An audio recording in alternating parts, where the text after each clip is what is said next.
советником председателя парламента России был. Не в условном наклонении, а в реальном.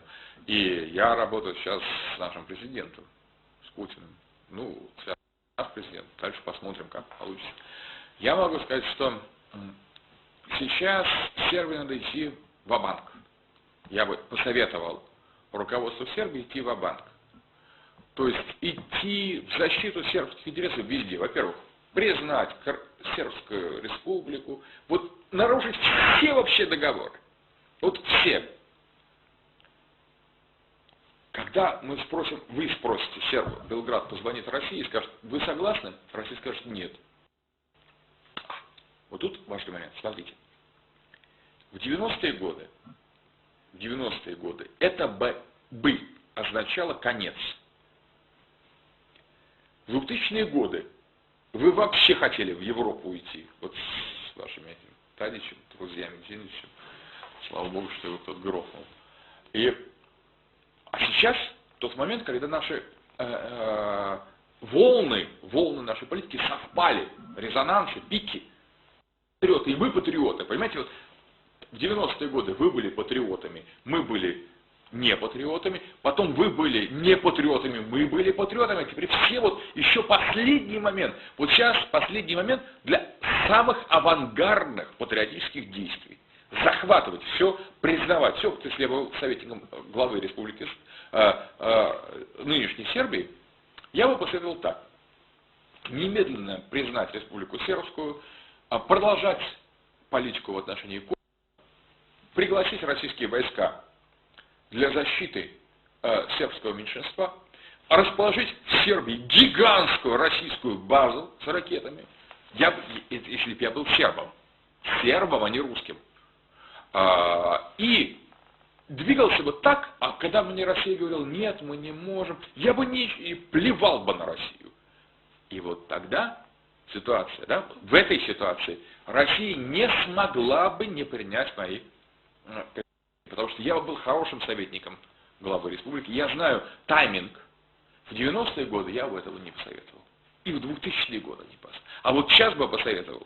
Вот я говорю, как сейчас очень искренне, я советник серьезных фигур в российской политике, и я вот сейчас говорю, отвечая на ваш вопрос, как если бы я был советником главы Сербии, я отвечаю не безответственно, а наоборот ответственно. Да? В другой момент я бы по-другому сказал.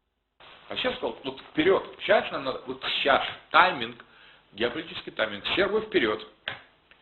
Трудно, Россия не будет вас поддерживать, но если вы сейчас поддержите вперед, она не сможет вас не поддерживать. Еще раз, если вы сейчас сделаете несколько шагов вперед, Россия не сможет вас не поддерживать и будет поддерживать, вопреки своим субъектным направлениям. Поэтому сербы вперед, а русские вас поддержат. Потому что легитимность нынешней российской власти в огромной мере зависит от того, как она будет относиться к Сербии. Если вы создадите прецедент, она не сможет не ответить. И тогда пойдут необратимые процессы у нас. Я заинтересован лично, как русский патриот, чтобы у нас дела пошли в этом направлении. Поэтому сербы вперед.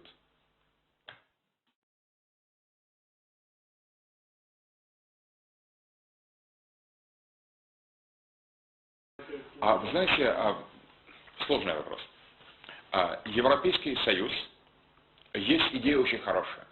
Есть идея противостояния США. Когда Франция и Германия задавали там тон, это можно было воспринять как альтернативный проект. Вот тогда бы я бы сказал, Сербия, вступайте в Евразийский Союз, в Европейский Союз. Сербия, вступайте, вы будете и нашими союзниками, и мы будем поддерживать Европейский Союз. Но сегодня это Евроатлантический союз. Он рассыпается, он гнилой. А Саркози, Франция и Германия возглавляют люди, которые, по сути дела, главы оранжевых цветных революций. Это издайники, предатели Европы. И Саркози, и Меркель – это предатели Европы. Вот в такой Европейский союз, мне кажется, атлантический не надо вступать. Да это вообще, он развалится. И более существование – это существование энтропии развала. Там общая идея, это гомосексуальные там мэры Франции, там, и Парижа, и Берлина. Ну, нам, православным людям, которые вообще совершенно с другой этикой, зачем нам это дерьмо, да? Когда-то Европа могла бы быть чем-то альтернативным США, могла бы быть своим полюсом. В этой континентальной Европе у нас и у сербов, и у русских есть место. Мы в значительной части творцы ее идентичности. Но сейчас, мне кажется, что лучше держаться от Евросоюза сегодня, в его стадии распада, в его стадии гниения, в его стадии такого перерождения и вырождения, надо держаться от Евросоюза подальше. Сегодня я сторонник Европейского Союза, как идеи, как франко-германской консолидации геополитического субъекта. Но не сейчас. Сейчас это чисто отрицательная концепция. Атлантизм победил в Евросоюзе, когда придет время евроконтинентализма, мы пересмотрим свое отношение к этому. Ну и я дам другие рекомендации, ну, то есть для людей, которым не безразлично мое мнение. Сейчас вон из Евросоюза, сейчас. Да? Сейчас я поддерживаю Пьер-Мари Галуа, моего друга, французского геополитика, друга де Голля, героя французского сопротивления, который говорит, к чертовой матери этот Евросоюз, к чертовой матери. Сербы, держитесь от него подальше. Вы туда вступите, вы все потеряете. У вас еще сельское хозяйство есть. Вот вы, как вы блокаду пережили? Потому что у вас, у каждого есть родственники в сербской планине, там, в республике, там, честные ваши дяди, там, матери, отцы, они вас накормили. И вы пережили это. И вы сохранили свое достоинство. А вы вступите туда, у вас не будет сельского хозяйства, ВТО, это все. Плюньте на это. Сейчас временно против Евросоюза, а потом будет время за Евросоюз.